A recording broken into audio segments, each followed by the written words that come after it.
siqhubeka ukuthi sisembusweni lo mbuso lokufanele ukuthi siphile ngendlela wona ofuna ukuthi siphile ngawo. Lo mbuso esiphakathi kwawo unamandla. That is why ngithe kingdom umbuso nebazalwane. We are established in the kingdom. Now uma ngabe singagqilana, uma ngabe singagqiliswanga embusweni kaNkulunkulu, angeke sikwazi ukubona amandla akhona embusweni kaNkulunkulu. Uthi uJesu noma Matthew chapter 3 verse number 2, phendukani, sifundisile abazalwane ukuthi ukuphenduka it is to change indlela ocabanga ngayo. Uma ucabanga ukuthi usehluleke, awukaba uqonde amandla ombuso.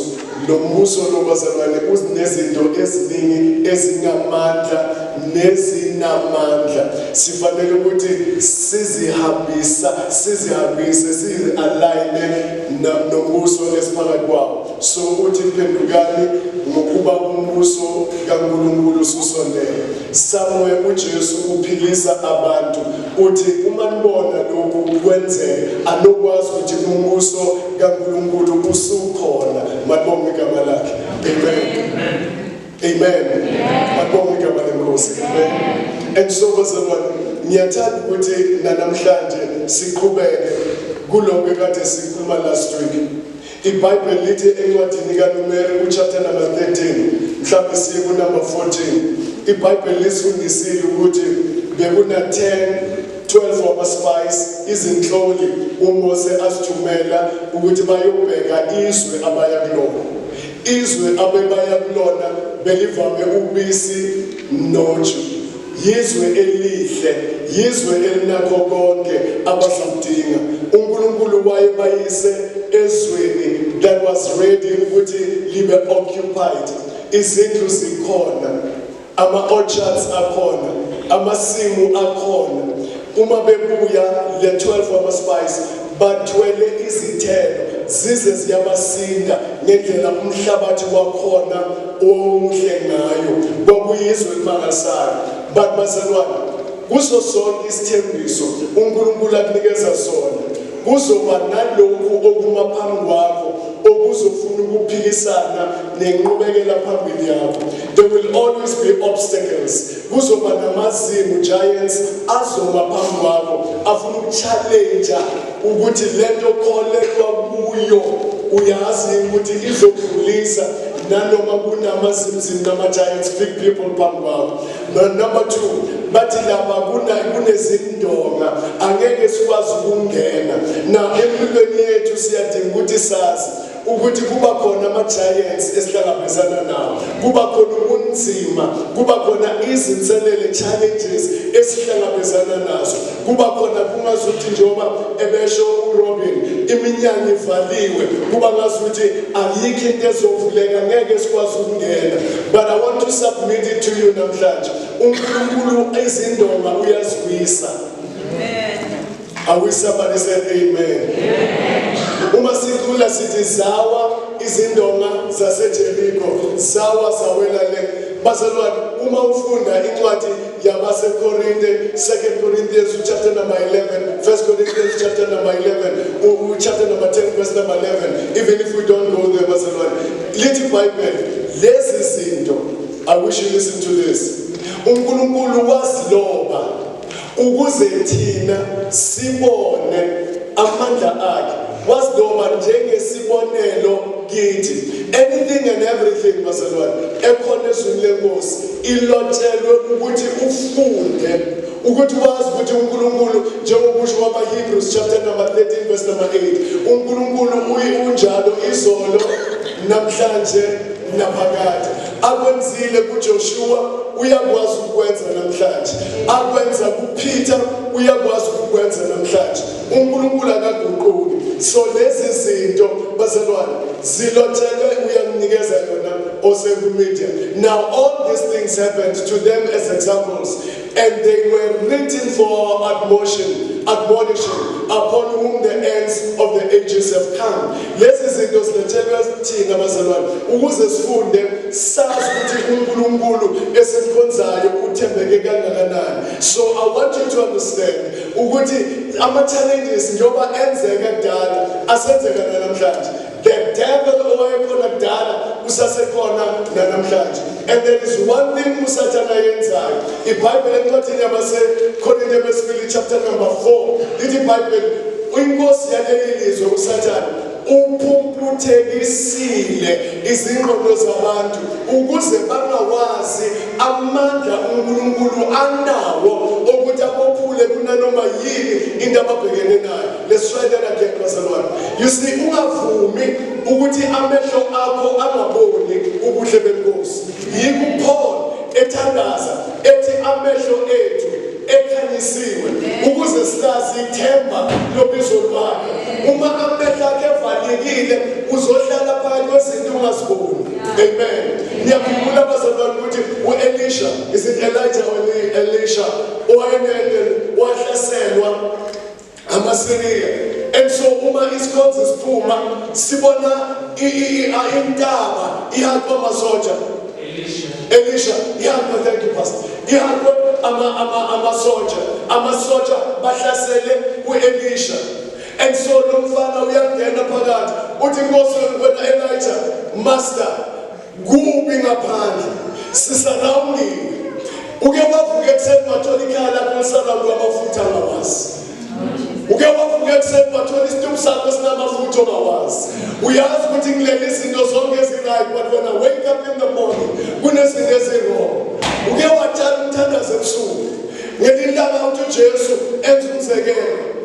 Bafika abafundi balendoda bathi Nkosi uyazi sitshale a very good seed, but bheka ebudeni bobusuku kuye kwafika umuntu watshala imbewu erong, yonke lento yonakele. uJesu wathi ayekani kukhule konke. Now bazalwane, ebusuku kunezinto ezenzakalayo. Isitha asihlali isigoqe izandla sithi ngoba bathenjisiwe ukuthi bayezwe eleva kubisi noje bazophumelela izi. No, there will be giants before you. Kuzoba namabonda before you. But bazalwane, you need to know omkholwayo. You need to know ohamba naye. You need to know umuntu osindisile. You need to know izithembiso zikaNkulunkulu ukuthi zithini ngawo. Otherwise uzolinda yena ukuthi azokulwela naye alinde wena ukuthi ulwe. Are you okay, bazalwane? Now the 10 bazalwane inikeza report embi, inikeza report ebhedayo. Bakabanga nokubuyela emuva, bakabanga nokubuyela eGibhithe, bakabanga nokubuyela ezonweni, bakabanga nokuthi babone ngamanye amehlo. But it intakes uma uNkulunkulu ethokozile ngathi. Sithe last week bazalwane, we are looking for that too.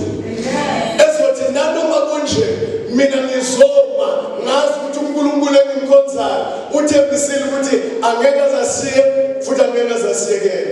And namhlanje bazalwane, I want us to understand ukuthi uNkulunkulu uyasithanda. How then do we begin ukuthi singene engqondweni kaJoshua benoCaleb? Sikwazi kanjani ukuma nanoma isimo sinjani sibe sikholwa ukuthi uNkulunkulu esimkhonzayo uNkulunkulu ozosiphumelelisa? Are you ready to hear the word of God this morning? Le 10 bazalwane ihamba ngokwenyama, le 2 ihamba ngokamoya, le 10 ibona izinto iphelelwa amandla, le 2 ibona izinto bona umnqobo, le 10 ivamise njalo ukugijima iyotshela abantu bad reports, but le 2 ithi nanoma ngitsheliwe uwrong, but we can still make it because we know ukuthi asihambi ngesibonayo kodwa sihamba ngokukholwa. Amehlo ethu evuliwe ukuze siyazi intando kaBaba. May God open your eyes ukuze ubone imfihlakalo ekhona. Uthi Elisha kulomfana uNkulunkulu ngiyammusa mvula amehlo ukuze abone. Uma nomfana amehlo akhe avuleke uthi hawu kanti baningi abangakithi. You might look at yourself and say ngingedwa, but umhlabelelo ushilo wathi cha angingedwa. Ulazi enkulu uzosho nanoma isimo sinjani uthi cha angingedwa ushilo wala ngeke ngishilo base ngicela ukuthi sibheke ukuthi yini into esiphumelelisayo kulo mbuso esiphakathi kwawo. One, namhlanje ngifuna ukuthi kule this kingdom driven church abantu fanele baqonde ubudlelwane esifanele sibe nabo noNkulunkulu. I-relationship is very important. Angeke uhambe nomuntu ungamazi. Angeke uhambe nomuntu ongamazi. Kwake kwaba ne-show ku-TV ibizwa ukuthi Friends Like This. Now laba bangani bebabuzwa imibuzo ngezinto abantu abazenzayo. Uma uthi uphese umngani wami uyamazi ukuthi uthanda yini, uyamazi ukuthi uthanda kuphi ukudla, uyazi ukuthi mavakasha uthanda ukuya kuphi. Uma ngabe ngingamazi ngeke ngisho, uma ngingamazi angeke ngazi izinto ayithandayo. Naye bazobuza nami, uma angangazi angeke akwazi ukuphendula. Are you with me, Mr. Abantu abangabahlobo fanele bazane. Two things, Prophet John, uNkulunkulu ayishoyo. Uthi nina ansezona izingcebo kodwa ningabahlobo. Badaphinda athi nina futhi nezingcebo. Why, bazalwane? Because uma ngizohlala naye njengomhlobo wakhe umtshela inkelo. Please get it, bazalwane. Are you with me here? Angeke uhlale noNkulunkulu angakutsheli lokho okhona enhlizweni yakhe. Uma uNkulunkulu ucabanga abantu. Once uma ngihlala ekhoneni bakhe, my prayer is uNkulunkulu ubiza abazalwane ukuthi beze namhlanje. Uthini kubo? Yini umlayezo? Yini izwi ofuna ubanikeza lona? Why, bazalwane? Because mina njengomhlobo ngiphenduka futhi ngibe yinceke ukuze kwazi ukuthi ngidelive umlayezo evela kuNkulunkulu. Lalela. Abaningi abaprofeti uma beqala ukubhala bathi izwi lafika kumprofeti uJeremiah indodana kaHilikiya. Izwi lathi. Izwi bazalwane likhona, iBhayibheli likhona, but there is this special word efikayo empilweni yakho. You see, lezwi lonke Pastor Percy silibiza ukuthi yi-logos, L-O